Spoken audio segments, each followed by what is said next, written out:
Hey everyone, I'm really excited to share this new painting with you. It's been a little while since I've posted here on YouTube, but I just had a bunch of commission work that came up, so I had to take a little break from social media, but I am back. That's the good news, and I will be posting weekly once again. The painting that you're seeing me work on right now is a 40 by 50 inch surface. I have to say I'm actually loving this size. It gives me a lot of room to explore all the color transitions and all the atmosphere in a big, expressive way. I don't feel like I'm confined to these smaller panels, which are still fun, but I'm starting to like working bigger, and this piece definitely has the right feel, has the right brushstroke sizes, all those kinds of things that I feel like it's hard to explore with those smaller panels that I usually work on. For this piece, I decided to use some intense oranges, and I also have some subtle warmer tones, but I also have this kind of lime green sky towards the end of this video that you maybe won't be able to see on your video screen. It's so subtle, it may turn a little bit cooler depending on your screen, but it's just got this really unique, very subtle lime green glow to the sky at the end of this painting.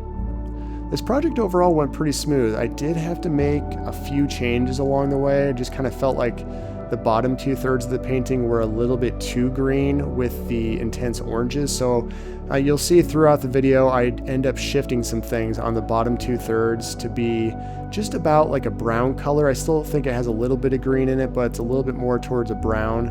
And I just feel like this kind of created a better color composition to the piece. And I also darkened the values on the bottom 2/3 below the horizon line. I think that also helped out quite a bit with the really nice contrast between the bottom 2/3 and the upper third.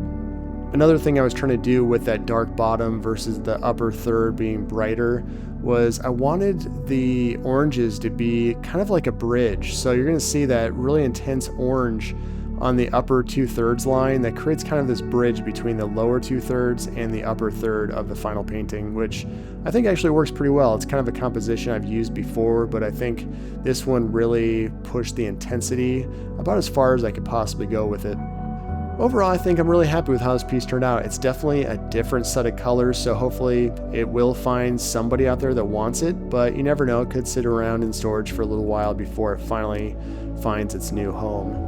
Like usual, I was using the shape-based drawing method for this. That really helps to keep everything loose. I hate using any sort of tracing for my paintings. I love to just paint freehand and then just see where it goes. Sometimes it takes a while to get things in the right place, especially when it's a more full figure painting like this. And it seems like the bigger things get, the more I have to take steps back to see the overall impression I'm getting from the figure. There's a lot of things that you just can't see up close, so taking a lot of steps back when it's a bigger painting really helps to get things in the right spot.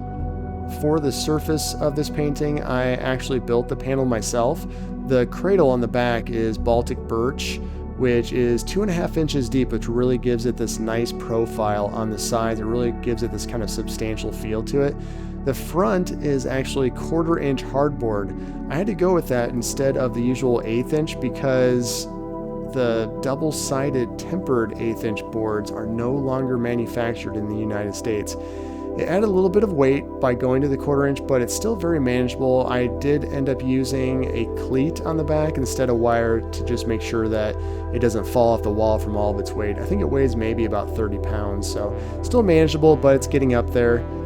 And finally, here are the colors I used on my palette for this painting. I had ultramarine blue, phthalo blue, ivory black, transparent oxide red, alizarin claret, cadmium red, yellow ochre, cadmium yellow light, and titanium white. I'd say the intense oranges were mostly the cadmium yellow mixed with cadmium red, and for the subtle colors like the bottom 2/3, it was a mix of ivory black, cadmium red, titanium white, and a little bit of yellow ochre, I think is what I used for the most part for the bottom to get that kind of brownish feel to it.